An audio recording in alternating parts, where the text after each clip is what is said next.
Proclamation night, is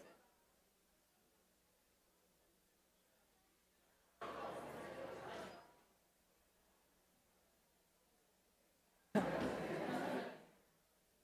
I don't know. Who's first? Abby. Abby, you, Karen. Anything? No. Okay. That was, well, the people, I don't know.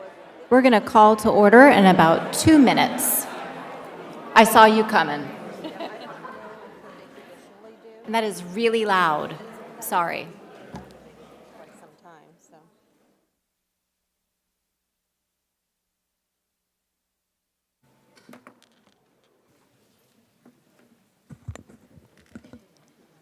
Oh, you all quieted down way faster than 2 minutes.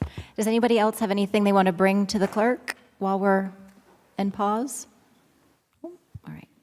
All right. Well, I will go ahead and call to order tonight's school board meeting of April 3rd, and Mrs. Sanchez has the invocation and pledge. All right. Can you hear me? All right, perfect. This is a message that actually surfaced quite some time ago in the UK, and I thought it would be a perfect time to bring this up, especially with testing underway, and wanted to make sure everybody realized, especially our students, teachers, parents, faculty members, that you truly are amazing, and we appreciate everything you do. Dear students, we are concerned, and this was written from a principal, we are concerned that this test will not always access of what you are made of and any special unique qualities that you have. This test, and I'm going to say the FSA, is just a score. They do not know each of you the way your teachers do or the way that your principal or school does, especially the way your families do. They do not know that you can play or may play an instrument, or that you can dance or paint a picture. They do not know that your friends count on you to be there for them, and that your laughter can brighten their dreariest days. They do not know that you can write poetry or songs, play or participate in a sport, or wonder about your future. And sometimes that you take care of your little brother or sister after school. They do not know that you know how to tell a great story, or that you really have loved spending time with special family members or friends. They do not know that you can be trustworthy, kind, or thoughtful, and that you try every day to be your very best. The scores that you will get are just a part of you. They will not tell you everything. Be proud of who you are, because they're just a small part of you. They're just small part of results. There are many things and many ways of you being smart. These are just standardized tests that are measured, but there's much more than just a test. Remember to learn to love to learn, and it will help you aim to be your well-rounded, grounded person. Thank you again to all the teachers, staff, administrators, parents, family members, and especially to our students for all your hard work and dedication. Always strive to do your best and be proud who you are. Thank you, and please stand for the pledge. I pledge allegiance to the flag of the United States of America and to the republic for which it stands, one nation, under God, indivisible, with liberty and justice for all.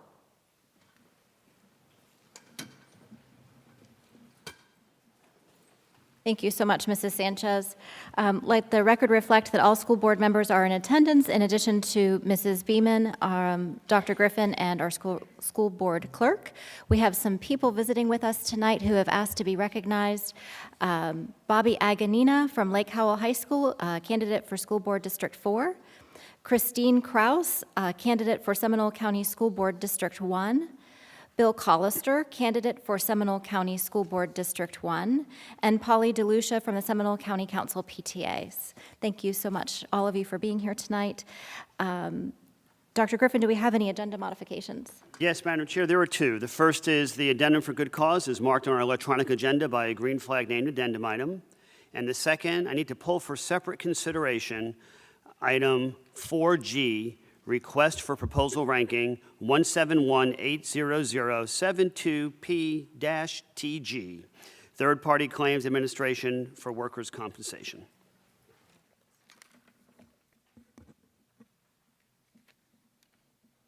All right, board members, any agenda modifications? Mrs. Sanchez, Dr. Calderon, Mrs. Almond? No modifications, thank you. All right, can I have an approval for the agenda outline? So moved. Second. Motion and a second. Any discussion? All those in favor? Aye. Any opposed? Motion passes unanimously. All right, we have some folks here to We be do. recognized. It's like Lake Mary and Oviedo. We're in the house. Let's go. All right, good.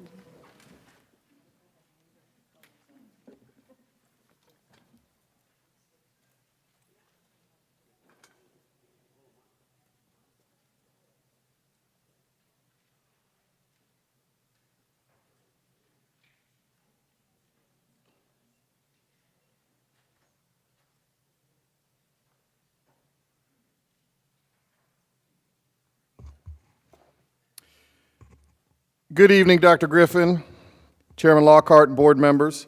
Tonight is my privilege to recognize some outstanding Seminole County high school teams. The first recognition tonight, the cheerleaders of Lake Mary High School. After winning a state championship last year, the pressure was on to do it again.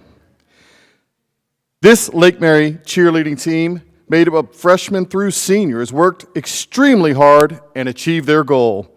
This talented group of 37 young ladies, coached by Paige Black, won first place at the 2018 FHSAA 2A Extra Large Division.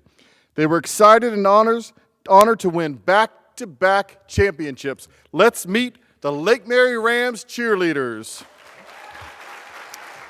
A.K. Stoner, Allie Gruber, Alyssa Velez, Angelica DeLeon, Anna Blake, Ainsley Goldstein, Arden Russo, Ariana Vajali, Brianna Tang, Carolyn Rivas, Emily Underwood, Emma Mumpower, Hannah Carlson, Hannah Ingracia, Hannah Otera, Hannah Shelton, Izzy Watson, Jemiah Brown, Jenna Shuckman, Jessica Velez, Julia Dos Santos, Kaylin Giesland, Cameron Koteski, Caitlin McMillan, I gotta take a breath, Kaya Turner, Kendall Jabe, Lauren Conklin, Lauren Scott, Madison Otera, Michaela Kunkel, Malaya Vicarius, Marissa Vinico, Maya Mortensen, Maya Weitzman, Peyton Keena, Shelby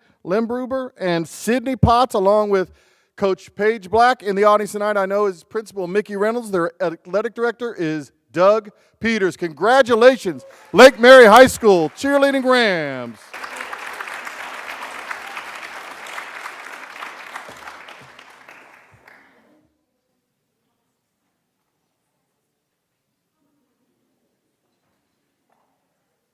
Our second recognition tonight, we are going to recognize the outstanding girls soccer team from Oviedo High School. The Oviedo Lions girls soccer team began this year defending a 31-game unbeaten streak carried over from the previous 2 seasons. Coupled with 22 more wins this season, they stretched their unbeaten streak to 53 games en route to their 4th straight state finals appearance before suffering their first loss of the season in the state championship.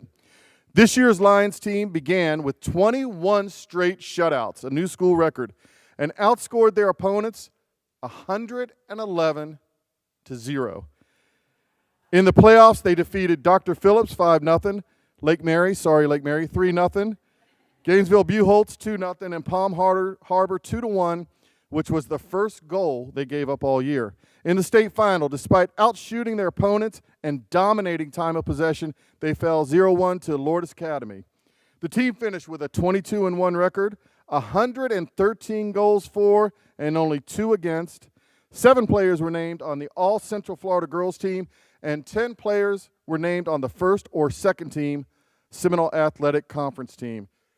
The Lions team has appeared in 6 of the last 8 state championship games since 2011 and 8 of the last 11 years they have been in the Final Four at the state championships. Now let's meet these great soccer players. Genesis Martinez, Samantha Blanford, Kaylin Armour, Caitlin Zippe, Tessa Simmons, Sierra Brown, Jade Barquette, Allie DeRose, Avery Nowak, Kenya Hillenbrand, Sarah Preston, Jasmine Martinez, Ashley Mueller, Alexis Mitchell, Madison Allen, Reagan Massey, Peyton Massey, Sydney Froworth, Sydney Brown, Vonnie Thopili, Kayla Thielen, Madison Senecal, and Riza Lugo.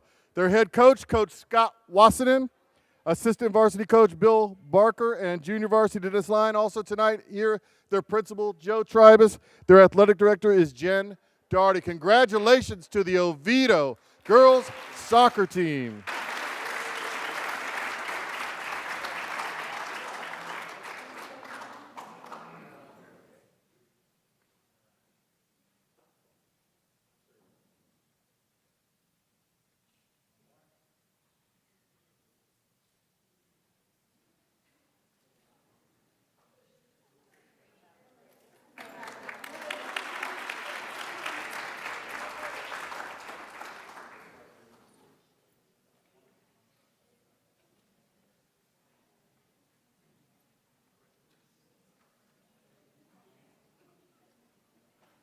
Good evening, Chairman Lockhart, school board members, and Dr. Griffin.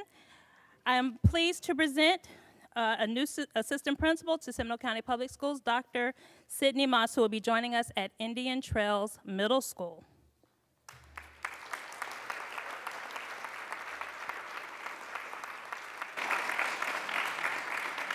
Dr. Moss earned his bachelor's, master's, and doctorate in education from the University of Central Florida.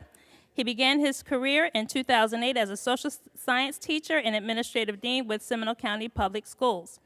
In 2013, Dr. Moss was recruited to join Orange County Public Schools as an assistant principal for instruction, where he has served at both the primary and secondary levels. Dr. Moss was recently appointed by the Florida Department of Education to serve on the 2018 Florida Assistant Principal of the Year Selection Committee and is a recent graduate of Leadership Florida Cohort 3. Dr. Moss is excited to return to his Seminole County roots. In attendance to support Dr. Moss tonight is his principal, Dr. Leslie Soleo from Indian Trails Middle School.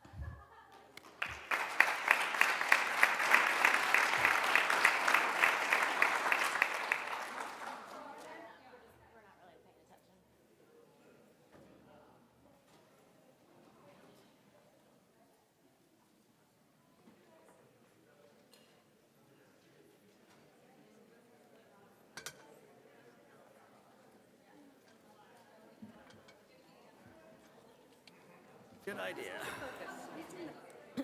Jason Weissel.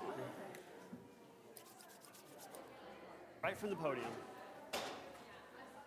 And the crowd leaves. Essential. Essential. You know what? I'll have to go shopping for you girls. I know. Well, I usually have my stuff with me, but No, I think it's something else, Karen. I know, always.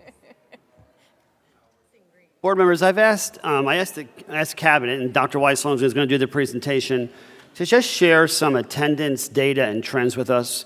We spend a lot of time talking about student achievement and graduation rate and all that. We can't do any of that if the students aren't here. So I wanted you just to see some of the data I get to see in Cabinet. It won't be long, but I think it's useful for a lot of things that we do. Dr. Weissel? Thank you, Dr. Griffin and board members. Good evening. Thank you for the opportunity to discuss student attendance with you. I am truly just the spokesperson on this topic. Student attendance is one of those constructs that really every department in this building works on. And of course, every school does as well. And so there are many of us that contributed concepts to this presentation tonight. And often, even in our operations departments, the importance of our bus drivers greeting students in the morning and our dining services workers smiling and working through to help our students get fed every day is so important in terms of our students feeling welcome in school. So truly, this is an instructional and operations effort together. The concept, as Dr. Griffin said, is simple, and I kind of think of it as must be present to win, right? To get all of the benefits of the things that we're doing, we need to get you here and engaged with our highly effective teachers. And so student attendance is a simple concept, but I think as we get into monitoring attendance, there are a lot of complexities, not only with the data, but with the types of variables. Again, we're going to show you 2 data sets this evening. There are dozens of ways to display student attendance data, and there's just a lot of nuance to it. So part of the work is getting the data up and then really asking why. What's the root cause? What are we really seeing? Is there a trend here? Is there a data quality issue? Or is there just some variable that's causing what we're seeing? So again, pretty complex. The attendance constructs that are up on the slide are probably terms we use all of the time, and again, it's the nuance, it's the complexity of these things that make the data sometimes difficult to interpret. So tardy is seemingly very simple, right? The bell rings, and then those who aren't there are tardy. At the same time, when you start looking at students and tardy data, and you start weighing what's the instructional impact, the question is, well, what are we tardy to? Are we tardy because we were 10 seconds after the bell, or were we tardy to school and we missed the first 15 minutes of the reading block twice a week for 3 weeks, right? The instructional impact there is very different. So it really gets beyond the data that's in our student system.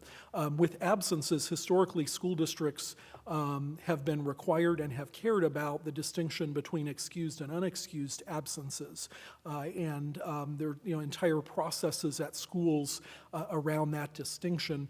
The reality is that the research now tells us that the reason for absence isn't all that important from a student learning perspective, that an absence, regardless of reason, has a long-term impact on student learning. And so that term on the screen, the last term under absent, chronic absenteeism, is kind of the emerging term in the literature, although different researchers describe chronic absenteeism differently. So part of the challenge with attendance data, particularly comparatively, is that you're not working with the same definition state to state, and even district to district procedures can be very different. Early checkout from school is another interesting dynamic, and you'll particularly hear from elementary teachers and counselors about the impact of early checkout from school, because sometimes that's not picked up in our data system, but again, a student who, for whatever reason, consistently misses the last 30 to 45 minutes of instruction, if that's the math block, we're having an impact on math learning gains there and on that student's future trajectory. Nuances of elementary and secondary schedules are also very important. Again, what class is the student scheduled in first period? Even comparing 2 high schools is different if one high school is on a straight 7 schedule and the other is on a modified block. And how many periods do you have to be absent for that A to go on the daily attendance?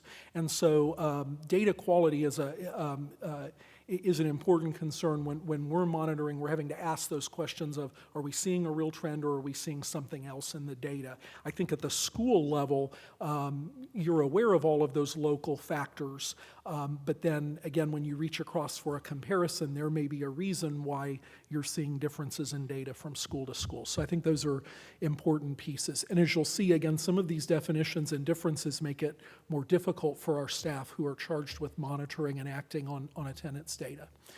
Just a quick summary, there's been a lot of focus in the research on attendance, both historically and currently. These are just some research findings recent from outside the state of Florida related to attendance.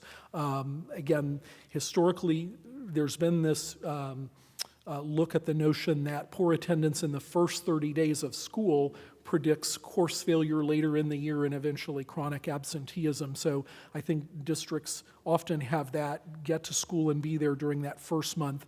There's recently emerging research about attendance in the 30 days prior to the issuing or the administration of a state assessment, because that's the time when review is happening, that's the time when test taking strategies are identified, and so a lot of attendance issue in the 30 days before can have a negative impact on student learning as measured by, an outcome like an achievement score. Again, the notion of absences in those early grades having an influence on third grade reading performance and therefore retention, and then also this notion of not just the academic loss, but the social emotional learning loss, which is something that we're talking a lot about right now. And then finally, chronic absenteeism in the secondary grades obviously can be a predictor of high school dropout, but also some research indicating that even students who struggle with attendance but get through high school graduation may not be making it through that first and second year of college, even though admitted. So there's a lot in this attendance data from a research perspective that we need to consider. And so just as a reminder, earlier this year, as a board, you added System Initiative D to your strategic plan.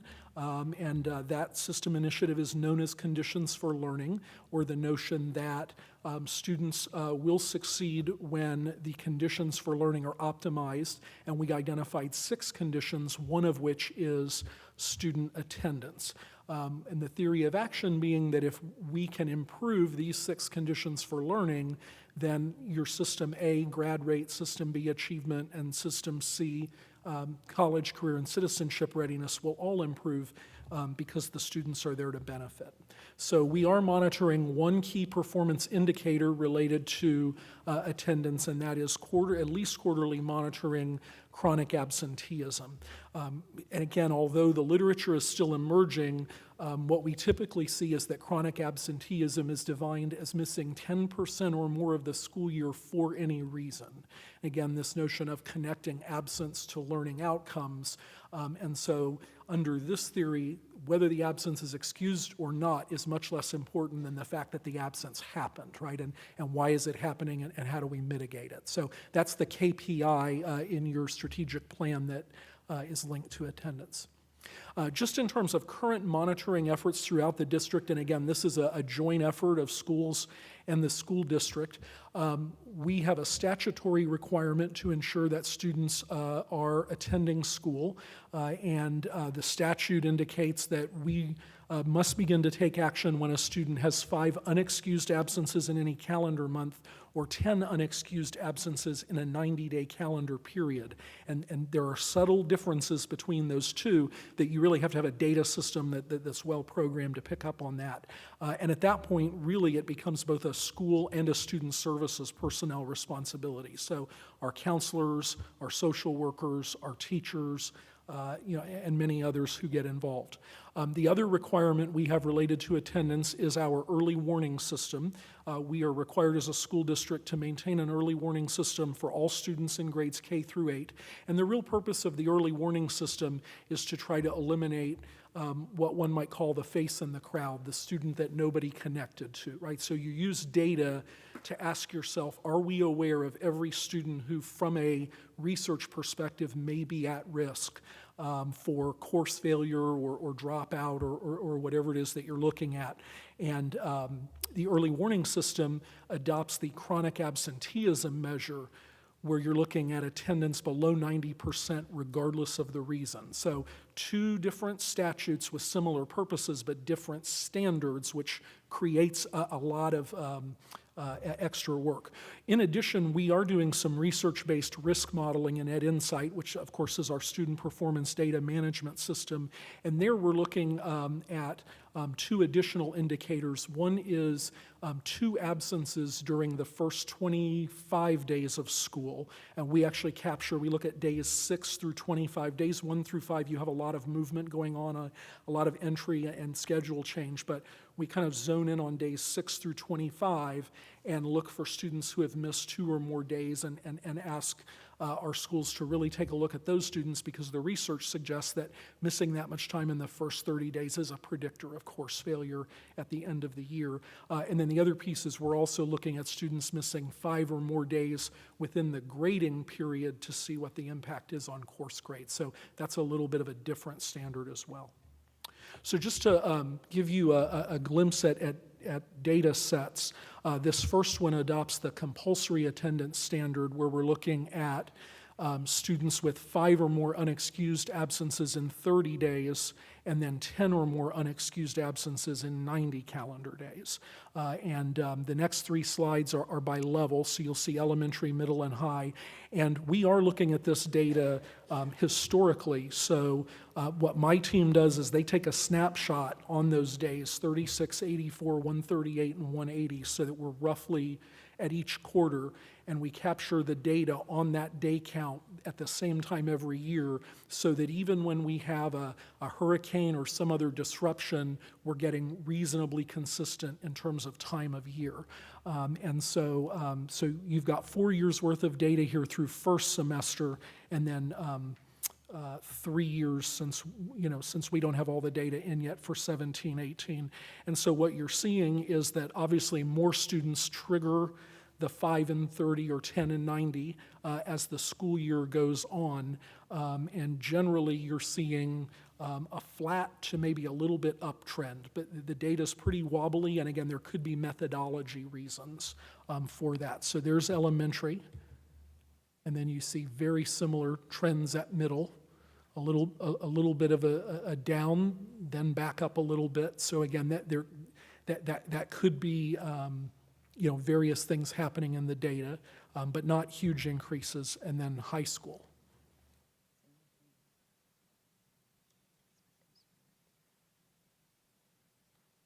Then a second way that we'll look at the data is through the early warning system, and just a little more background on this because the context is really important. The early warning system, which we built in at Insight, some districts are using other systems, some run this off of spreadsheets and things like that, but we've got a data system doing the work for us. There are four criteria that we're required to consider, and a student hits the early warning system when any 2 of these criteria are met. So 1 is okay. As soon as you have 2, now you have a requirement to convene a team to look at the student's data, reach out to the parent, get feedback, and determine whether there are interventions that need to be taken. And in a perfect world, every student who hits your early warning system, you go, yep, we've got a plan in place for that student already. The real purpose of this system is to try to catch that student that we haven't connected the dots yet on, that the data says, hey, here's something you need to look at. So attendance below 90%, suspension from school for any reason, course failure in ELA or math, or level 1 on the FSA. So this is early warning data at elementary, and here on this slide I've given you the specific schools, and this is current as of last week, so it reflects through the end of third quarter. And so I'll just, we'll take a look at Castleberry Elementary, for example. There's their total student enrollment, and they've had 18 students meet that metric for 2 or more indicators, so 2.6% of the school. Keeping in mind that at K through 3 you don't have an FSA score yet, so you have fewer students that are fitting in there. But as you'll see, 17 of their 18 students hitting early warning are at least partially because of attendance. And so you'll see that throughout the elementary schools, in most cases, a majority of the students are hitting early warning because of that 90% or lower attendance measure. And then at middle school, you'll see a slightly different story because you have both course failure and level 1 FSA scores in there. And particularly because you're looking at grades at middle school by grading period, course failure plays a little bit greater role. But as you can see, again, roughly 1/3 to 1/2 of students are hitting early warning because of their attendance. So again, in this case, schools are monitoring both for the unexcused absence and for the early warning indicators. And either way, what this means is reaching out to parents, doing that root cause analysis, and trying to determine what the next steps are.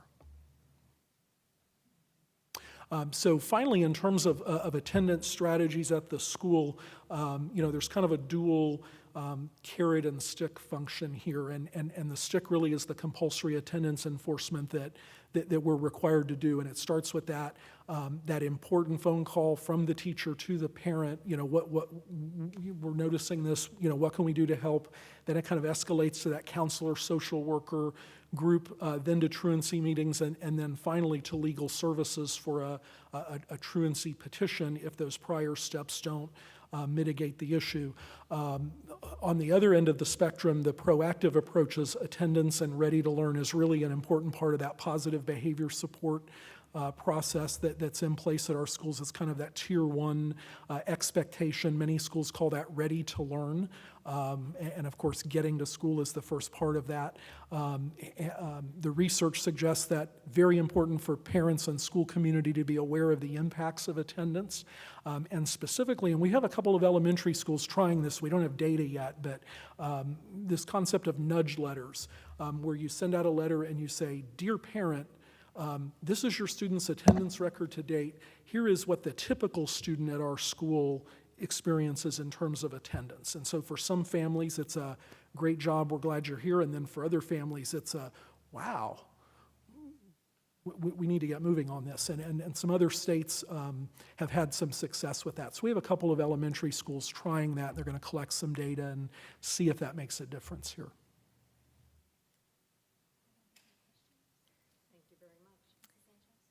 Yes, I have a question.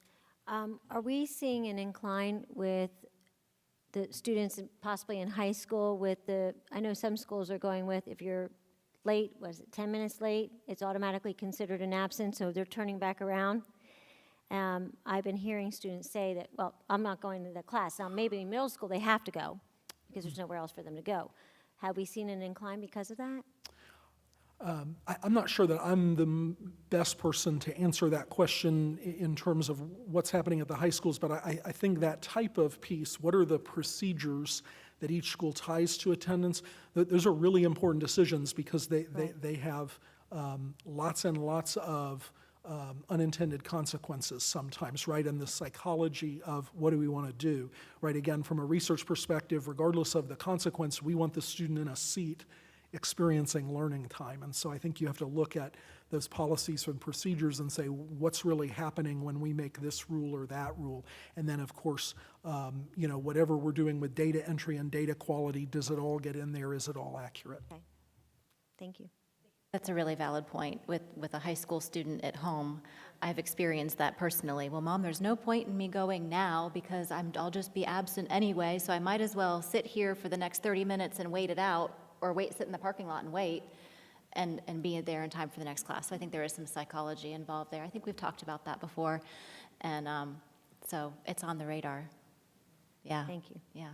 Thanks. Any other questions? Thank you, Dr. Weissland. Thank you. Thank you. All right, board members, we had an item removed for separate consideration. Dr. Griffin, 4G.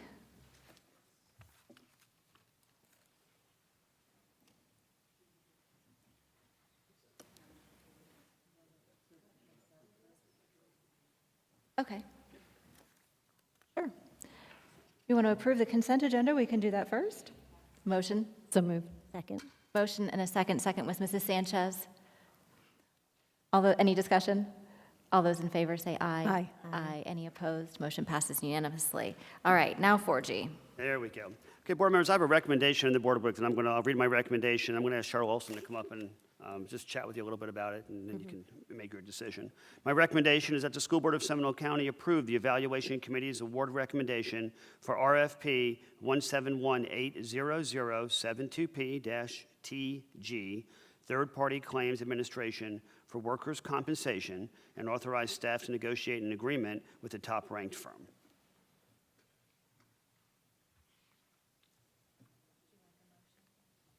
Thought we were going to hear the presentation first. Okay. So the motion? So moved. Second. Motion and a second. Again, Mrs. Sanchez with a second. Good Any evening. discussion? Hi, now I'm up. Can everybody hear me okay? Yes. Dr. Griffin asked me to come speak with you and give you a brief overview of this particular RFP and the process that we went through in order to get to this evening.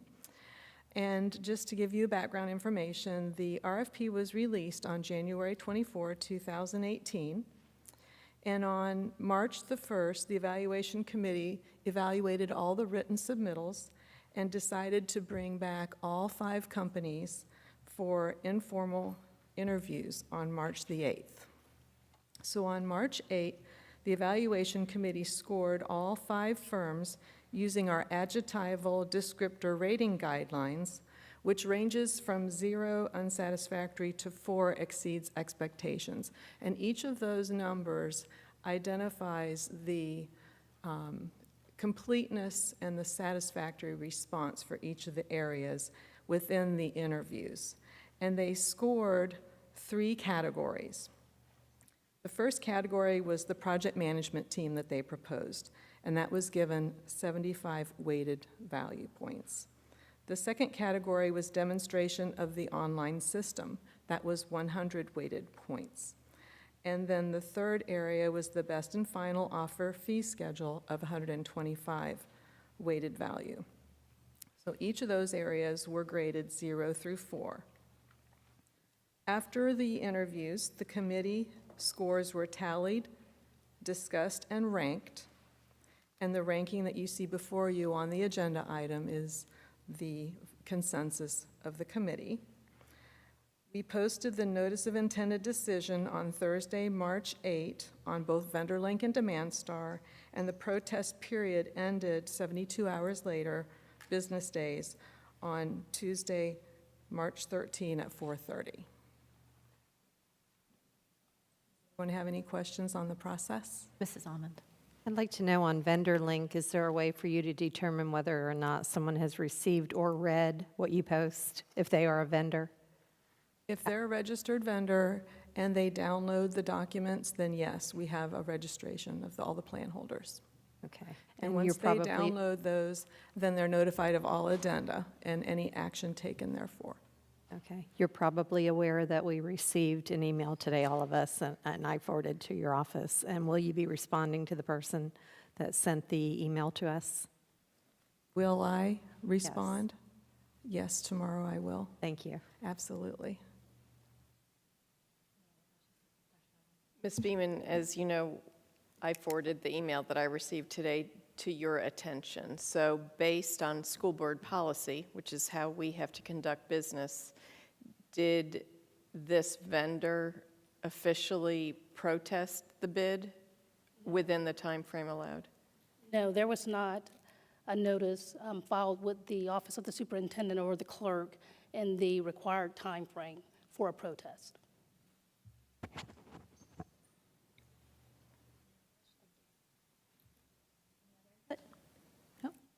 Motion and a second. We've had discussion. All those in favor say aye. Aye. Aye. Any opposed? Motion passes unanimously. Thank you very much. Thank you, Cheryl, for all your work. Your team does a great job.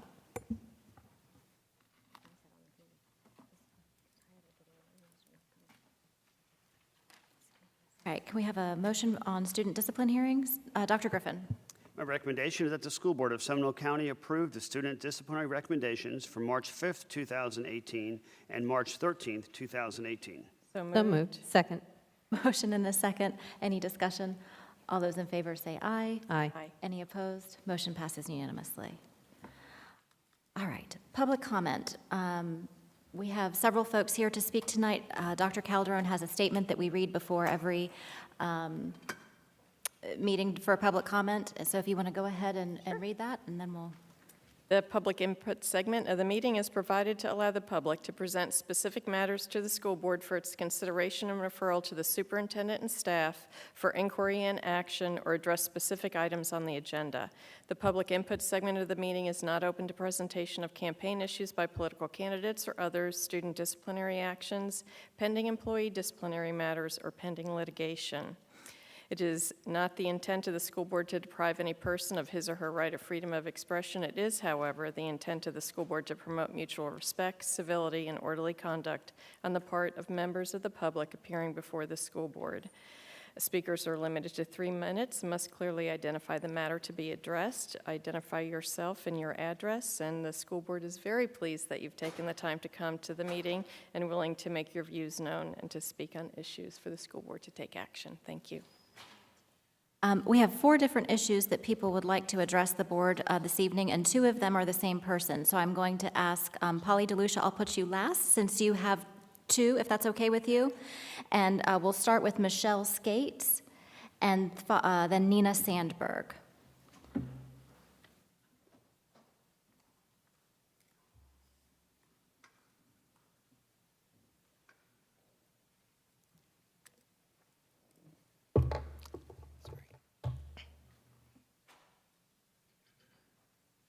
My name is Michelle Skates. Almost 5 years ago, my daughter was diagnosed with autism. The educational system has met us with nothing but reasons why she is not.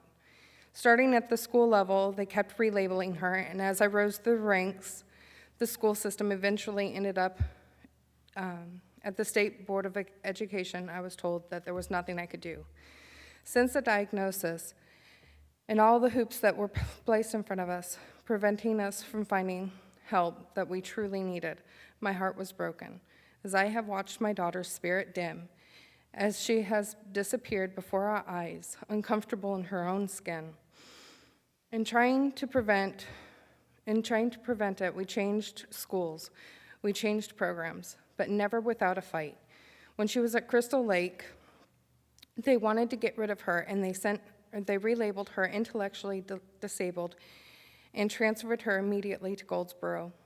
Everywhere we turned, there were children who did nothing but bully her. Comforting words were given, and we trusted the schools to do the right thing, but how long can you trust that they would do their job and protect my daughter, only to have them do nothing? I kept hoping that the right person would come along and help us be an advocate for her, but no one cared.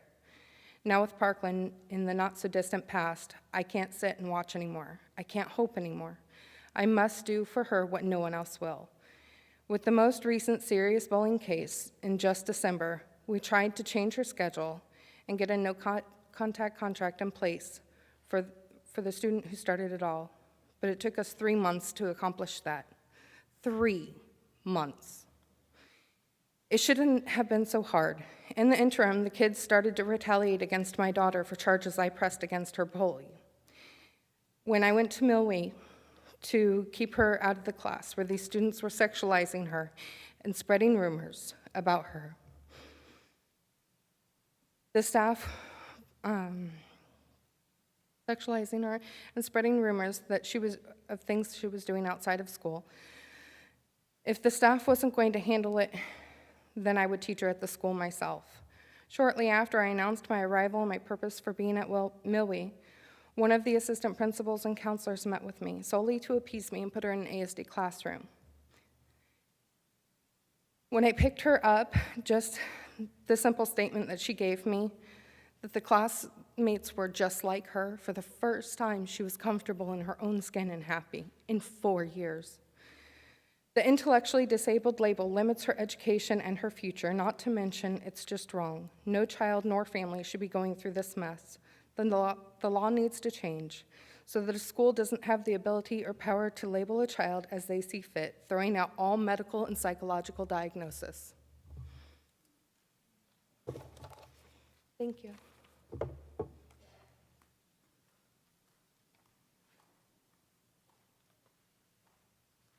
Could we ask you, since that's printed, to email that to our school board clerk? That would be fantastic. That would help us a lot.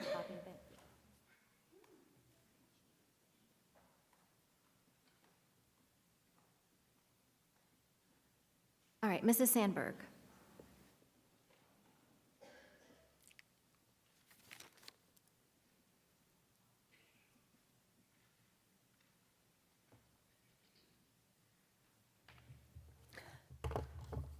Hi. First, I want to talk to the gentleman who is studying attendance. I have some very important parental input for him. Wildly inappropriate, excessive, and malicious discipline practices are greatly contributing to class and school attendance problems in this county. The school board must change these policies. Second, I have asked for this board's help in ensuring our son's school follows county, state, and federal education policy, laws, and professional standards. His school has failed him in immeasurable ways in his education and his personal development. He has been denied the educational services guaranteed to him by law as a result of illegal retaliation. My son has been experiencing constant illegal retaliation through malicious discipline practices and denial of public school education services. This retaliation is impeding my son's academic progress. My son has become terrified to even go to school now. The district has taken no action to resolve these retaliatory issues. The situation has degenerated into a toxic environment where the school has conducted itself in unprofessional, immoral, and illegal ways. I am publicly and on permanent public record calling on the board to take immediate action by first protecting our son by changing the environment to which he is forced to go to daily, and second, holding accountable those that created and perpetuate that environment in the first place. I look forward to your responses.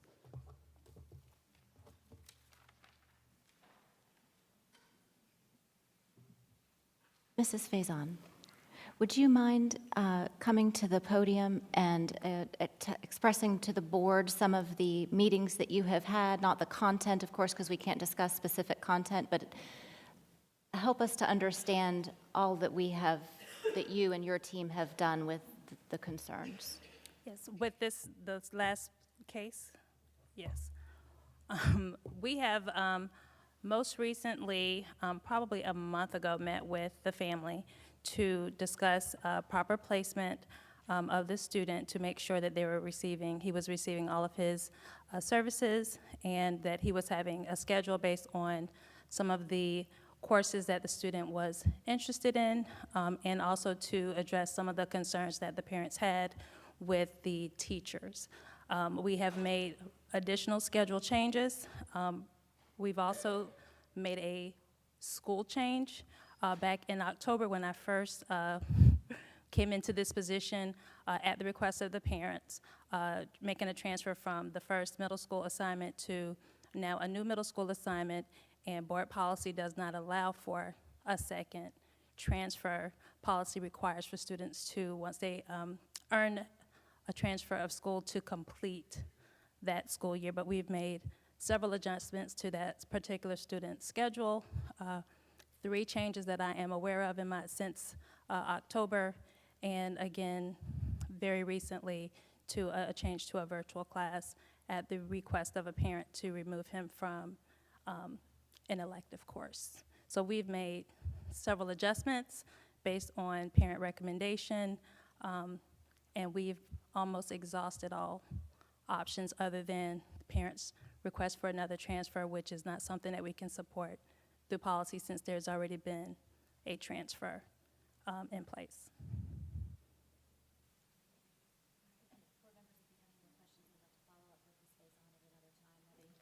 Appropriate, and I think we're also relying on Mrs. Beeman to advise us in any matter like this.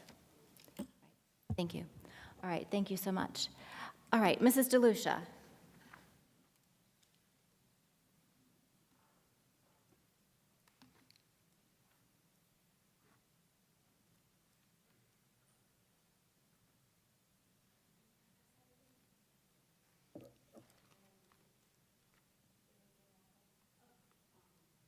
If you would, just state who you are and who you're representing. I know you have 2 different topics, one that you're representing one group and one another, and so I just...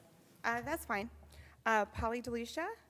My first point will be on behalf of Seminole County Council of PTA, of which I am president. I'm a resident of the county. My address is 108 Monterey Drive in Sanford. I would like to express to the board the PTA's thanks for the 2 years that you have spent working to increase the impact fee in the county. That move was sorely needed. There is a definite need in the county to accommodate the new families that will be moving into the new development with new schools and new classrooms, or as my newly registered kindergartner says, they need desks, Mommy. And so I want to thank you for that, and I want to say that SCCPTA will again be present at the Board of County Commissioners meeting on April 10th to speak out against further expanding the vesting rights for developers in the county. The process of rolling back the initial increase in the impact fee has very much impacted the amount of funding that the school board will see within the near term.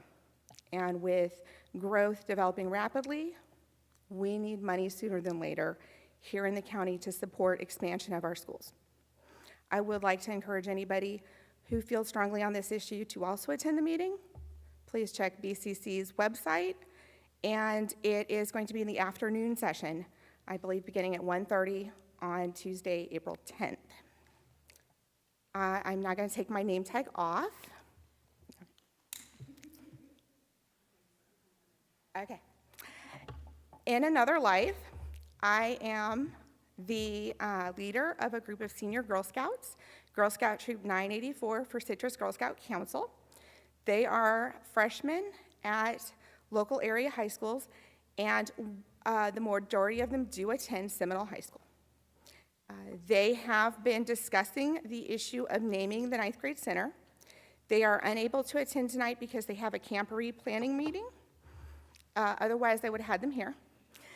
But they feel very strongly that in an effort to have school unity, it does not make sense to name the school anything other than Seminole 9th grade center or one girl like Seminole freshman center, because they feel to do otherwise, even though it might be an opportunity to recognize somebody for contributions to the county school system, would be to put those students in another school. They wouldn't be Seminole students. They would be ex-school students without that Seminole name on them.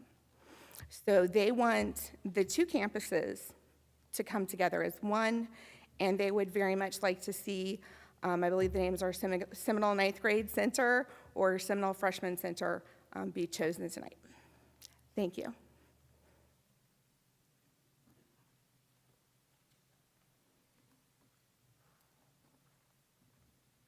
All right. If there's anyone else that has public comment, there are forms on the back table. We'll move on with the agenda, but we don't want anybody to be left out. If you're here and you'd like to address the board, please feel free to fill out a form and submit it to the clerk. And we will move on with unfinished business. Superintendent Griffin. Madam Chair and board members, my recommendation is that the School Board of Seminole County name the Seminole High School 9th grade center by selecting a name from the list of suggestions. I'd also like to add to please remove from consideration my name and Dr. Cody's. There's a few recommendations with our names. So just take those off the list before you start the process with Ms. Moramis.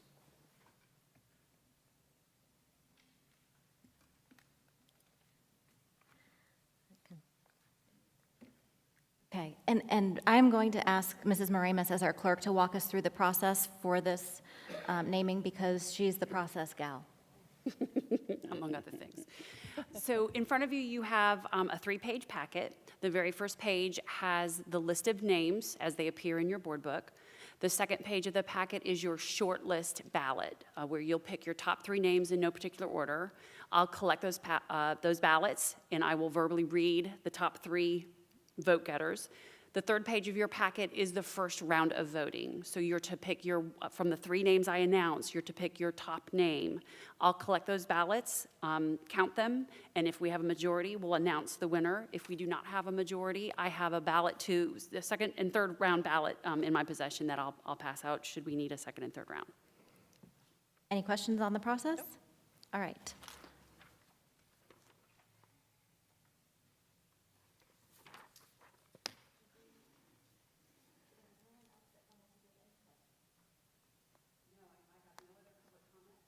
Okay.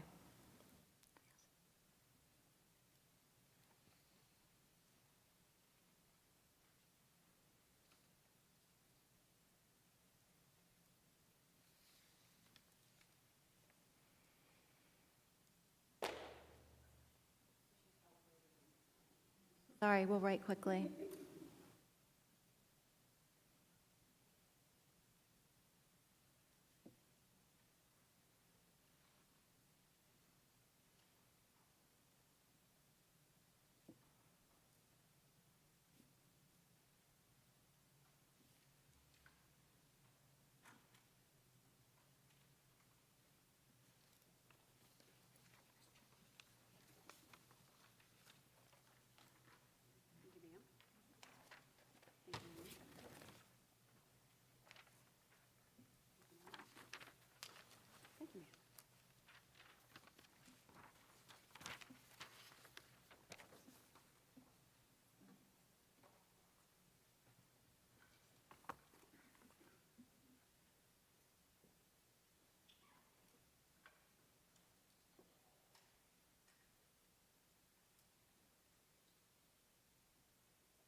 All right, board members, the top 3 votes from those submitted on your naming ballot are the Edward Blackshear campus, the Ingrid Burton Nathan Center, and the Seminole High School 9th grade center. So from those 3 names, please take your ballot, your first round ballot, and write the one name, your one choice.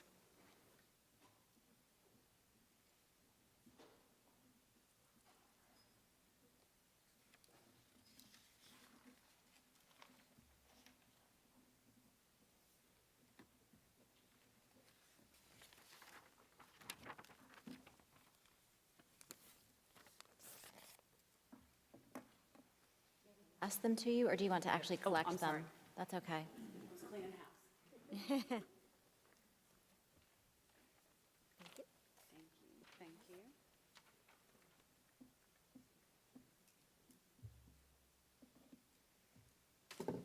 It is not lost on us, by the way, that there are only 4 people here. There's no tiebreaker.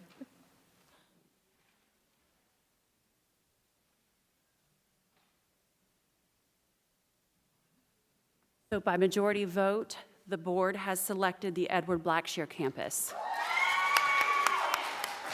Superintendent, when you read your recommendation, please. Now I have a recommendation. My recommendation is that the school board of Seminole County name the Seminole High School 9th grade center the Edward Blackshear. So moved. Campus is the way it was We'll written. make sure we have it written So the way it moved. was. Edward Blackshear campus. We have a motion and a second. Yes. Any discussion? All those in favor, say aye. Aye. Aye. Any opposed? Motion passes unanimously.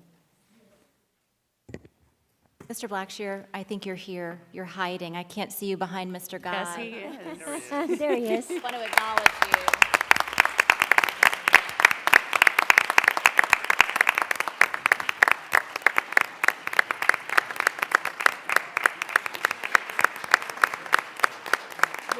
Can we ask him to say something? Where's Michael? Mr. Blackshear, if you would Wanna like to come up say a and say word, we would be happy to have you Picture. address us tonight. Maybe we can get a picture too.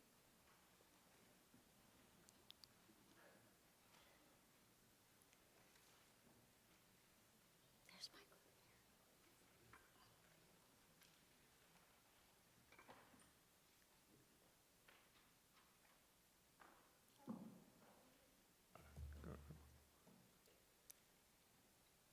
I'm very happy to greet you tonight and to accept your recommendation for the coming years. I came here in 1959, and I worked in many, many different capacities, and I'm very happy to continue to work with Seminole County in the capacity that you had nominated me for. It has been a great experience working here in education in Seminole County. One of the best experiences that anyone could have for development and education experiences. And I will work hard to give you the best support and the best effort for school development and improvement. Thank you a lot for your consideration. Thank you.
Thank you. Thank you. Have a nice, safe evening. Okay, Madam Chair, I don't have any new business, but I have quite a few items on the superintendent's report here. All right. I'd like to start to invite our attorney, Cammie Corbett, up to talk about our impact fees and give us a little update. Mr. Rinaldi, you're right behind her with Geneva Carline. Good evening, Cammie Corbett. My address is 100 North Tampa Street, Tampa, Florida. Just wanted to talk to you this evening and bring you up to speed on sort of how we got here, what the process for the Educational Advisory Committee is and the legal framework for that. And it starts with the county's Land Development Code. And the Land Development Code essentially appoints the school board as the advisory, the educational, it's a mouthful, Educational System Advisory Committee for purposes of analyzing the impact fees. And it goes on further to direct the committee to appoint members of the community to help the committee assess the impact fee issues. And those entities that are listed are the governing bodies of the counties and the cities, real estate, the real estate profession, the home builders, the Chamber of Commerce, the Parent Teachers Association, and the Business Advisory Board, or other groups serving as in a successor function. And so I just wanted to ask Joe to come up and to walk you through who specifically in those groups of those professions were reached out to and how many meetings that he had with them. Thank you. Good evening. As Ms. Corbett said, we established the Citizens Advisory Group in compliance with both the ordinance and the Land Development Code. We had representatives from all 7 of the municipalities. We had a representative from the county that was also the chair at the time of Planning and Zoning. We had real estate from the Orlando Realtors Association. Home builders were represented by GOBA. We have representative from the Seminole Chamber of Commerce. We also included a representative from the Parent Teacher Association. We had a representative from our Business Advisory Board. And we also had a number of parents from each grade level. So we had an elementary, middle, and a high school parent. And we also had an elementary, middle, and a high school principal involved in that too. And that group met in publicly noticed meetings. We got together 5 times. The group got together and was presented the study as it went through its different phases, provided feedback, and provided recommendations. So that group, as a body, sat for 5 publicly noticed meetings.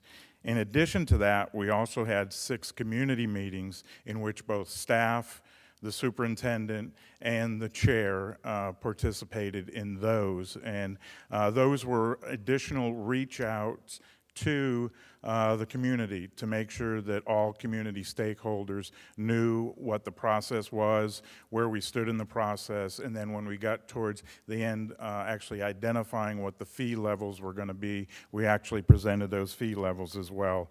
Those 6 community meetings included with the Private Business Association of Seminole County. We met with both their executive director and we met with their full membership and guests. We met with the Seminole Chamber of Commerce, their executive committee. We met with Seminole County's Development Advisory Board.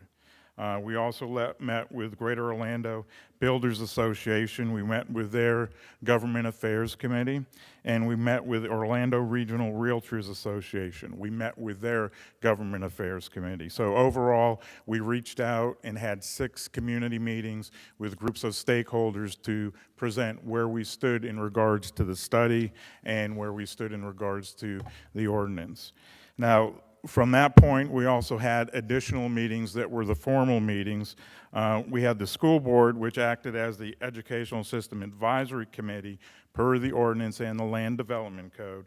We had 2 publicly advertised work sessions. During those work sessions, the initial work session, Tyndall Oliver, who was our consultant, actually presented to us what the process was, and then towards the end, when we were getting to the point that all the data was being culminated, we identified and worked through recommendations on what the actual fee levels were going to be. And then you sitting as a board for the school board, we had a public hearing in which you approved 2 resolutions. In addition to those meetings, we also had 3 meetings and presentation jointly with the Board of County Commissioners as well as with the school board. We had back in June 20th of 2017, we had a joint work session with them in which one of the items on the agenda was the discussion of the impact fees. We also had a planning and zoning hearing meeting in early December of 2017 where Planning and Zoning heard our presentation and then made a recommendation to the Board of County Commissioners. And then finally, the Board of County Commissioners in early January 9th, finally approved our impact fee through the study along with their recommendations on certain changes. So when you look at it as a body, we held 17 meetings in regards to impact fees in which we discussed issues, we discussed the data. So we feel that we really reached out to the community to make sure that all stakeholders were well informed on what we were doing. A follow-up question, Joe, before you leave. In addition to those publicly noticed meetings, and I don't want to hold you to a specific number, but there were also one-on-one meetings with individual Board of County Commissioners, with staff, with the county manager. Can you kind of give us an idea of how many times you, Dr. Griffin, I, other board members individually met with county staff or commissioners? We probably met approximately 8 times, starting when we first were looking at the alternative impact fees. We met with the county manager, and the question was, what groups do we need to get involved in the process? So they helped identify which groups would be involved with the process, and then as we worked our way through the formal meetings, we had the one-on-one meetings with the individual county commissioners. Now, we also worked closely with GOBA as well, and they brought in an outside consultant that helped us evaluate the impact fee level. So we probably had another 3 meetings with their outside consultant as well as we went through the development on what the recommendation of the actual fee amount was going to be. According to the Land Development Code, you described the people that were in the committee that you convened with, and from what I think I heard you say, we even added additional people further than what the code describes, correct? Yes, we did. In addition to that, I also reached out to the association building contractors to see if they wished to participate. They declined participating, and I also reached out to the American Institute of Architects. They wanted to participate, but we could not get it to work with one of the government affair representatives on that committee. So there were additional groups that we also reached out to as well. Were there any groups included in 2007 that were not included in this current time? I want to make sure that, because I know we asked multiple times, have we touched everybody? Because we were very, very intentional about making sure that we followed the BCC's ordinance. We understand that this is their ordinance we're following. So did we look? Do we know what happened in 2007? Did we deviate at all? No, I did not evaluate the groups in 2007. I felt that we had a fairly good representation in working with the county manager when we originally started, and we identified GOBA as one of those key components too as we went through the process. Now, I did not really evaluate what was done in 2007, and I wasn't here at the time. I think consistency is something that we have all talked about throughout this process being really important. And so I would just be interested in if you could inquire of County Commission staff who they included in 2007, because I think that's important that, and then if there are additional organizations that they would like to have added, then they should probably amend their ordinance to include others.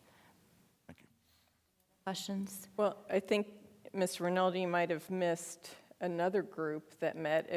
We've had for years now joint work sessions with the Board of County Commission and the school board.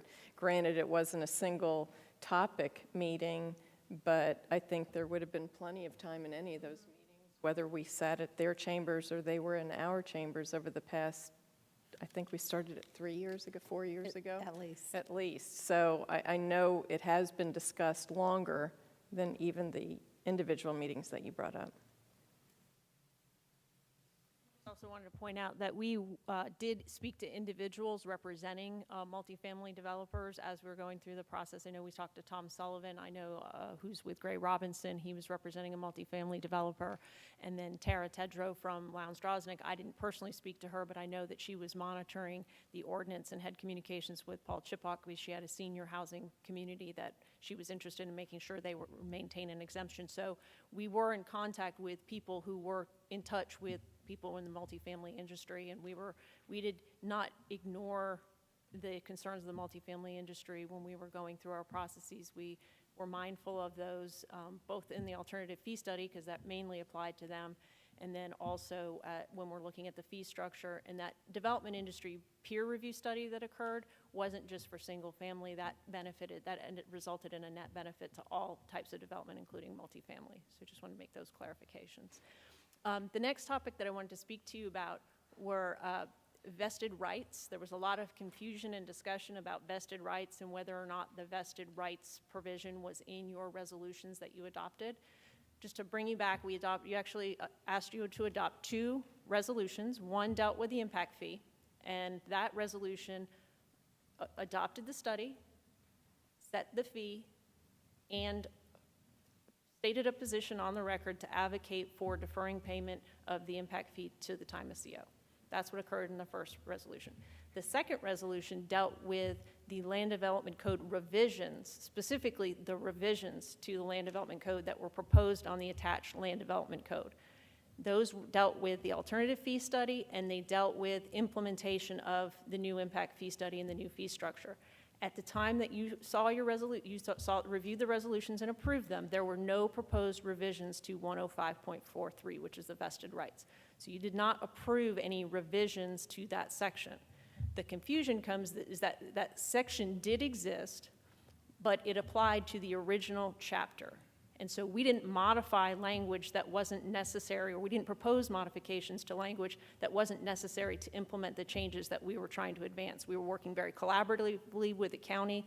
They really didn't want us to make a bunch of unnecessary changes, so we were working in a collaborative effort with them to accomplish that.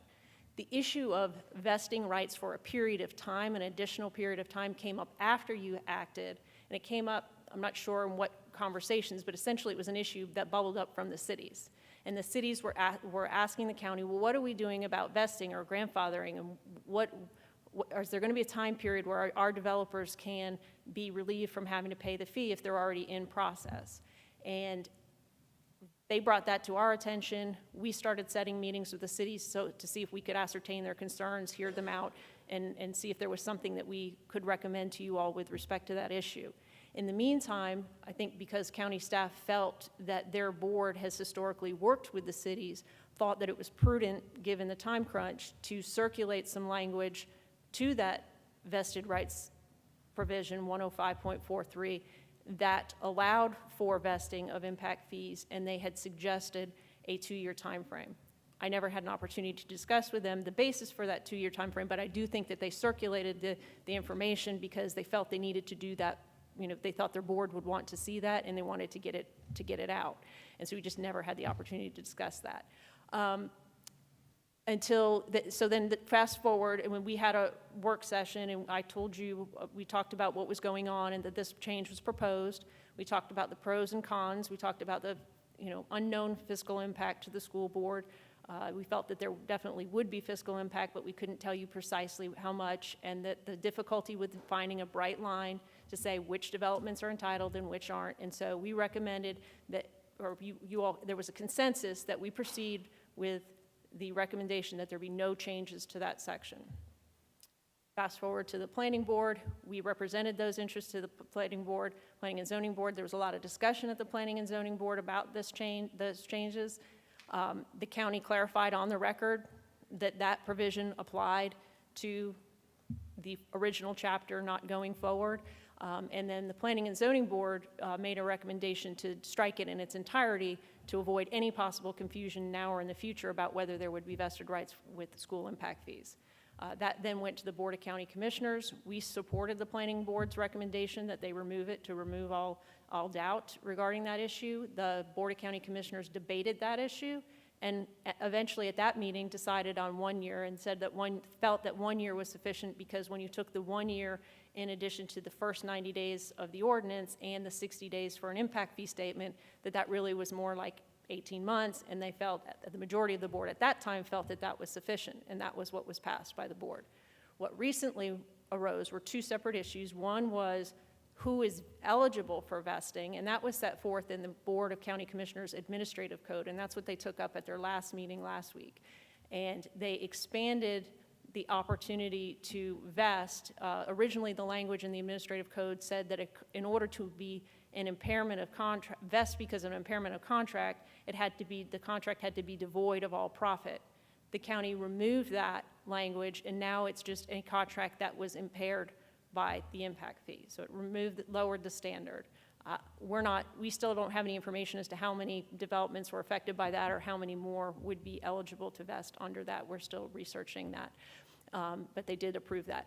The next change is what's being considered at Planning and Zoning tomorrow night and then by the board on the 10th, which is extending the 1 year vesting period that they previously approved and amending that to be a 2-year period. That's kind of where we are, and consistent with our position at the original Planning and Zoning Board and the Board of County Commissioners, we are prepared on your behalf to argue that there should be that the vested rights should be limited. Thank you for your clarification tonight. I'm sure it helps for the public. We've been dealing with it for such a long time, but it's very complicated.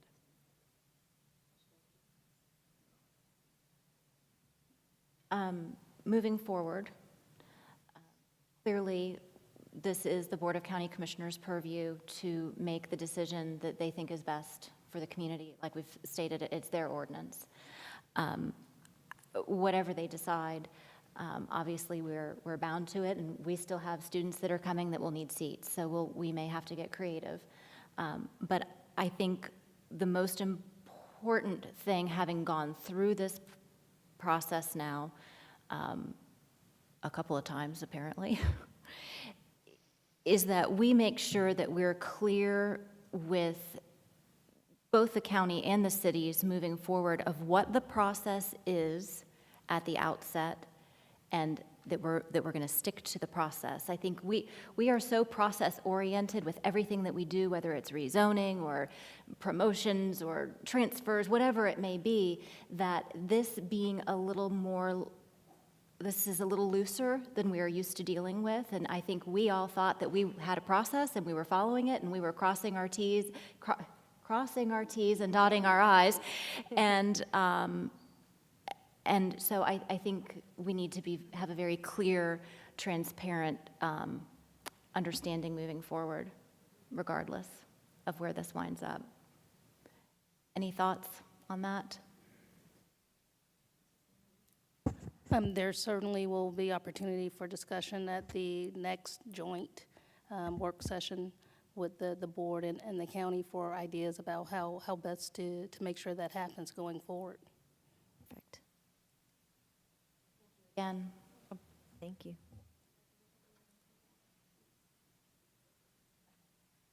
All right, board members, I want to just give you an update. We've been working for a couple months now with Geneva Community and Geneva Elementary School. Have a pretty big traffic problem there, and I think we have a solution for you to view this evening. Good morning, or good afternoon, or good evening. Good evening. I've got it now. I've got Fast it. forward. I'm not It's talking been a about long impact day. fees. I'm finally talking about a project. I'm happy about that. I wanted to give you a little bit of a brief overview. As Dr. Griffin said, we've been working a couple months on resolving some of the queuing issues out of Geneva Elementary School. Originally, we were approached by the resource officer and the principal, as well as some community members, to take a look at what was going on. And what's happening, this is the actual Geneva proper area. And we had a number of parents that were coming close to an hour before school dismissal. So we initially worked with the principal to get a notice out, as well as to do a voice message to them to see if we couldn't bring that down a little bit to somewhere around 15, 20 minutes beforehand. But what we're seeing, the red area is so short in distance on East Main Street to First Street that we were blocking the intersection. So what was happening was we were actually closing that intersection and then requiring the parents to go around the lake and begin to queue up so that they were queuing up in a counterclockwise direction. So what we did is we hired CPH to do a traffic study for us. It included a number of on-site evaluations during a number of days. We also used drones for the first time, and we were able to try to get an idea of how the queuing was happening. We were able to time the queuing. We were able to identify what the impact was, not only at this intersection here with East and West Main Street, but also further down to the south as well, and identify how we were impacting the overall traffic flow. Based on their observations, they came up with a recommendation that we needed to find a way to get between 75 and 80 cars onto our site in order to prevent some of the impact we were having on the neighborhood. 3 options were developed. Option number 1 was an actual serpentine that we were doing through the campus, and I'll go through the campus, which had a major impact on both an existing water well that we had there, as well as the playground area. A second one was actually running parallel with about 5 lanes to stack cars along East Main Street. And then the third option, and the one that was kind of chosen by the community, was this option, which kind of did a car loop around the existing playground area. This allows for queuing of 75 cars on site, allows for stacking in a right turn lane, which is on East Main Street there, and we've coordinated with the county, and they have agreed to fund and work with us in adding that additional turn lane there, so that's not in our budget. It had a minimal impact to the playground area. We're able to maintain the existing tennis court, which is a community asset that they have right now. We're able to maintain the sidewalk. We have no impact to the existing well, which actually happens right in the middle of the site there. And we had the possible expansion. The crosshatched area is we would be able to add an additional 30 cars to that to get us up over 100 if we need in the future as well. So the estimated cost of this work for just the on-site work and not what's being done by the county is about $250,000. We're working with the Water Management District right now to do the design and work through and get permitting on that as well. What we anticipate is this happening late summer, early fall, and we're working with the principal on that because they have a number of community activities that happen around the 4th of July that we do not want to impact. So that's kind of where we stand. Any questions? I have one question, please. Roughly how many cars total do they pass through in a dismissal? We're looking to queue 75. They probably pass through about 140. Oh, There so are half? some That's parents pretty that good. realize if I come a little later, I fly through. It's about 7 minutes to 8 minutes from when they actually start the cars moving through till we begin to see a steady flow with no actual queuing, either off-site or on-site as well. Great improvement, thank you. So how long do they take from beginning of dismissal to the end for all cars to go through? For all cars to go through, they're still running about 20 minutes, 20 but minutes. The queuing portion is about 7 to 8 minutes, Okay. and the rest is a standard, serpentine through. So, like in the playground area, I know that that area would probably be with the students after school activities, but it would wait until way after that period of time, correct? Yes, exactly, because they would have to cross the drive as well. So yeah, they would hold off until the dismissal was complete. Perfect. I know Geneva is a very friendly community, and I'm sure the Amazing. families amongst themselves can probably figure out first shift, second shift to pick up and make it work with 75 queues. We actually tried our first attempt when we found out it was only 7 minutes. I happened to be there an hour before dismissal, and guess what? Cars were queuing an hour before. So if you're there an hour before, you don't know the whole line only takes 7 minutes. So Michael Lawrence worked with Geneva and the community, and they gave out flyers, and they actually spoke to people, and it helped a little temporarily. But there was still this thing about getting there first because some of the kids have soccer or whatever. Right. So still waiting an hour for a 7-minute line. So this will help. And you can tell, I think Joe was real clear, though we were wrapped in front of people's driveways. Mm-hmm. That was part of the problem. They're trying to get in and out, and our cars are all lined up there. Thank you. Thank you. Sorts of excitement tonight. Board members, I just wanted to give you a very quick update. You know, last Tuesday I was at the state board meeting, and the purpose of that was to ask for an extra year in the turnaround process for Pinecrest Elementary School. And unanimous decision, state board approved that because of our work and our commitment and our data. We're on the trajectory. We're doing the right thing. The school is improving. It was interesting to watch. There were 4 different districts, 4 different superintendents that had to present. And I was last to go, which was kind of an advantage because I got to hear all the questions. I made sure I included in my comments all the answers to previous questions, and they had no questions for Seminole County. It was just I just spoke, and they said we're pretty close, and just real proud of the hard work going on at Pinecrest. It's very easy to support them, and that's hard work. And those teachers and the principal and admin team and Dr. Dillinger and Dr. Cumming and Dr. Cody, everybody's working so hard. It was easy to represent them, and as I told the board, I hope they better be a B. So we'll see. Right, Dr. Cody? All right. Item D is just a read-only item. And item E, I also just want to put on your radar. I've had some individual discussions. Back in, last school year, 16, 17, Dr. Calderon asked me to contact a Lake O parent, and I did. And she was the sitting PTA president at the time. And she was concerned about the Hopper Center on the same campus as Lake O. Very polite, very concerned about the kids. We had a very good conversation. And I told her our plan down the road, Dr. Walsh, when she interviewed, really is planning to have more of a therapeutic type center for those students who display some emotional behavior issues and so on. So I'm going to be bringing a recommendation to you. Dr. Walsh has it just about worked out. She actually met with the parents, all the Hopper parents already and the staff, and I think word is out there. Going to be recommending that for 18-19, we have an upper and lower house at Endeavor. And we can share some personnel, certainly the parts of the facility, and I think have a more conducive environment for the students at Hopper. And we're only talking, it depends how many students get mainstreamed, 18 to 21 students. So I think it's the right move. And Dr. Walsh and Amy Elwood have done tremendous work to make sure that happens appropriately. And Dr. Dellinger, anything else we need to add? All right, I think we're good. Just don't want you to be blindsided out in the community. Some media has asked about it. I think there's a feeling that that may be a really large school that we're moving or closing or whatever, and Endeavor's a beautiful site, and I think it'll work out well there. Thank you. Thank you. Okay, board members, we have updates for committee assignments, and tonight, Mrs. Sanchez, you are up first, and then Dr. Calderon, and then Mrs. Almond. All right, since we had a little break during there, so hopefully everybody had a nice spring break. Of course, the wonderful Teacher of the Year event was fabulous. Dee Dee Schaffner did an amazing job along with the foundation, so we appreciate everything that they have done.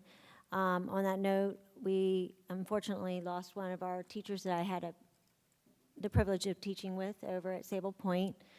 Our thoughts and prayers go out to Sable Point family as well as all her students. She was a wonderful ASD teacher, and she passed away over spring break, and she was our Teacher of the Year, Bernie Harold.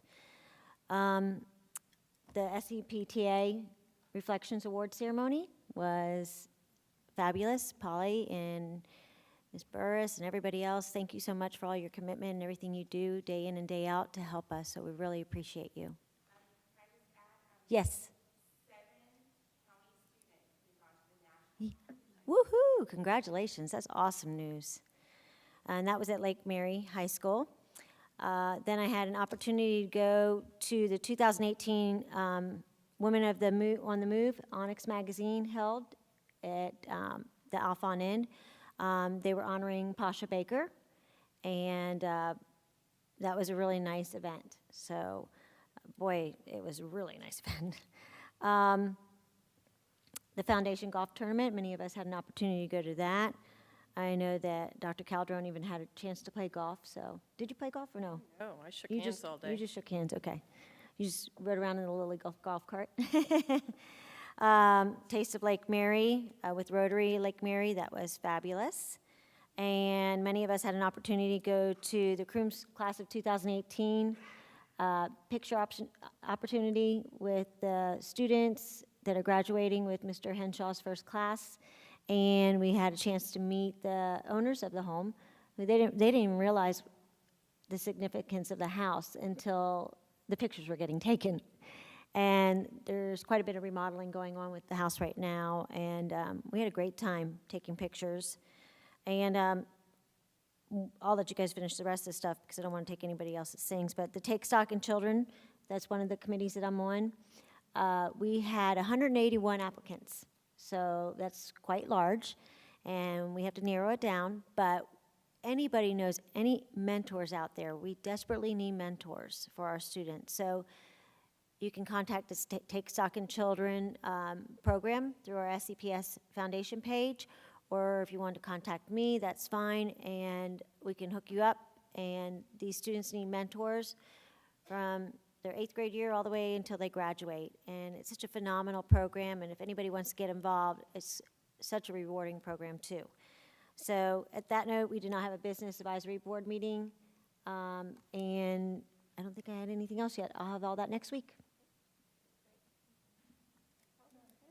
I represent this board on the zoo, and we went through our AZA accreditation process. I'm pleased to say that we have passed. Yes, had all the little tweaks that we had to fix, and they gave us That's a big deal, by the final way. approval. It is It's a big huge. deal. And so we just finished this, and we'll be doing it again in 2 years, so it takes a while. Shout out to Crims Academy. Their annual Tech Fest was phenomenal this year, and all the funds raised through our wonderful philanthropic businesses that attend that day go to scholarships to the students, so that's phenomenal. Middle School Read to Achieve program, shout out to our teaching and learning department who always head that up, and had the opportunity to meet with our young men of excellence from Seminole High School as they mentor our youth, our young boys at Idlewild, and I think the high school kids were more excited than the elementary kids even. They were doing flashcards, they were making science projects, and it was neat to see the enthusiasm and the mentorship going on there. And I have to give a huge shout out to Mr. Luther Davis, one of our phenomenal physics teachers at Lake Mary High School, who, to teach a lesson to his students, God bless his soul, to follow what a raindrop would do from his front yard to the ocean. So he walked from his yard to the kayak in 6 miles, then he kayaked for, I don't know, maybe 20 miles, but then he swam from Sanford to Jacksonville through, yes, up the St. John's, through spring break and then some, but I got addicted to the Facebook Live post. I mean, I learned a lot from it, and to think that you're swimming 10 hours a day, but then at night he's doing physics problems, charting the paths and the tides, and what a phenomenal, phenomenal experience. I wish I could have gone to class on the following day to learn what he learned, but I'll catch up later. Had the opportunity to represent this board at the Longwood Chamber of Commerce. They wanted an update, and thank you, Dr. Weissong, on e-pathways, and there was a lot of excitement in the community. They're really grateful that we're increasing our industry certifications and different pathways for our students. A shout out to Lake Howell High School's art department, phenomenal chalk art. They were the only high school that participated at the Altamont Arts Festival a few weekends ago, and that was phenomenal. Second annual school safety, thank you, Captain Francis, for putting together that program, and Madam Chair and Dr. Griffin for serving on the panel. It was nice to see more people attended this year than last year, but it was good that we had the opportunity to answer all the community's questions. And you gave a shout out for mentors. I need a shout out for Crooms. We're looking desperately for companies that are willing to hire students in an internship program for 100 hours. Part of them getting their accreditation for their Institute of Technology, they must have working job for at least 100 hours in the industry. So we would love to share our talented students with businesses out there. And to piggyback on what you said about Pinecrest, I have to let you know that this past week the PTA sponsored their annual carnival that I've attended for years, and this year was the highest attended. The excitement was contagious. It was wall-to-wall families, generations of families. So when you see that kind of excitement, you get that gut feel that you know things are happening that are positive on campus. And I'll just close with, I had the opportunity to meet with our high school SGA, and I know we had a work session yesterday with them, but met with them at their annual meeting. And if those are the leaders of tomorrow, this world is in great hands. We are just so proud of our leadership students, all of our students, but they will represent us well in the future. Look forward to working with them someday. Tomorrow afternoon, the Casper Chamber will have their lunch and business meeting, but tomorrow evening they'll have their scholarship event. They're giving 7 $800 scholarships to students from Lyman, Lake Howell, and Winter Springs High School. It's called Promoting Prosperity, and so these are kids who have worked in the business environment, and they will share the experience that they learned and the value of business. Children's Cabinet, again, trauma-informed care was discussed. It's a very important topic, and how things that happen to you when you're young impact your life as an adult or as a student, child growing up. Seminole Economic Development Education Network, CEDN. We visited the Minter Family Farm out in Oviedo. It was very, very interesting. We worry about growth and the impact, and they worry about it as well. Their concerns are for healthy food, safe food products, and being able to keep up with the volume of folks who are moving in and having enough food to feed them. And I never thought I'd hear a farm telling all of us to start growing our own fruits and vegetables so that we can, be prepared if there's a shortage in any area. A lot of the other states compete for what we have, and whoever pays the most gets the product. So much of our products get shipped to places like California, including a large population of our bees, which we need to pollinate plants. The state of the city of Sanford, evident that they have lots of growth, both in the business community and in the residential community, just lends itself to the impact and that conversation. And lastly, today, I spent some time at Oviedo High School judging the capstone projects for the students. On May the 4th, all day long, they'll have the projects that are not just paper-based, that are actual projects you can see. You can visit them on the campus. Brilliant kids, bright future ahead. So that's my report. Thank you. Along with the other things that we've all Along with done. everything else, I know. Well, I'll jump on your growing your own food bandwagon and say that Seminole County has a wonderful backyard chicken program, and you can have your own eggs. So I might know something about that. It's kind of cool. It's cool. I highly recommend backyard chickens. They are awesome. All right. Just a couple final things. And we did have a work session together.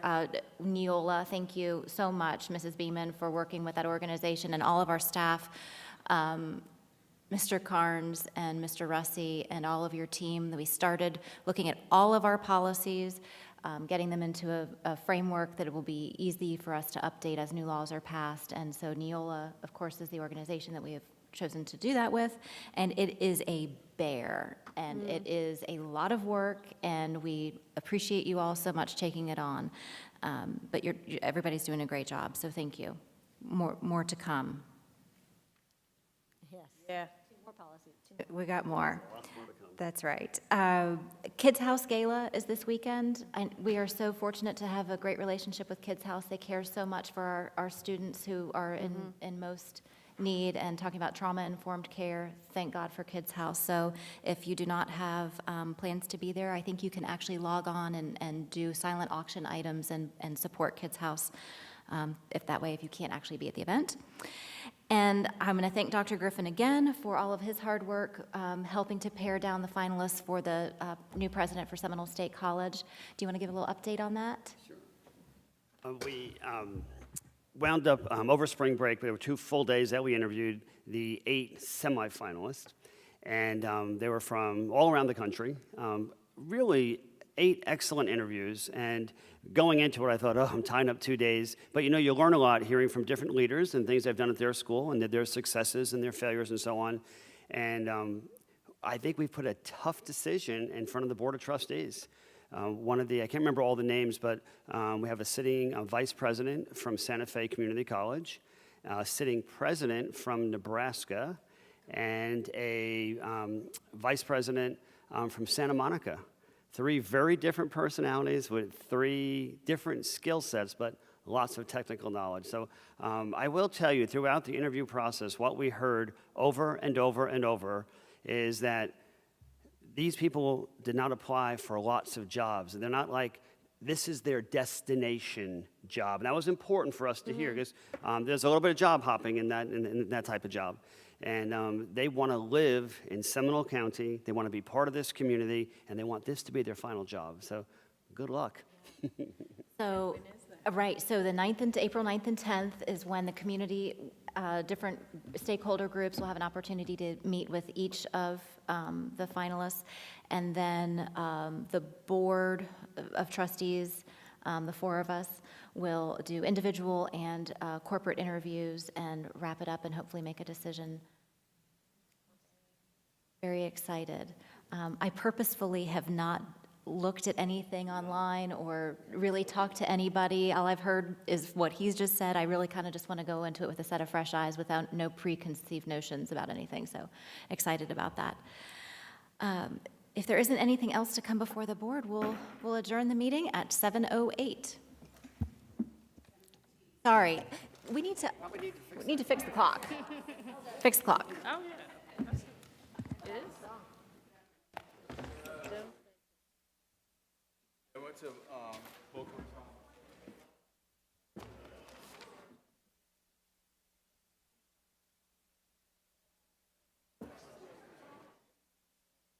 I had no idea what you were.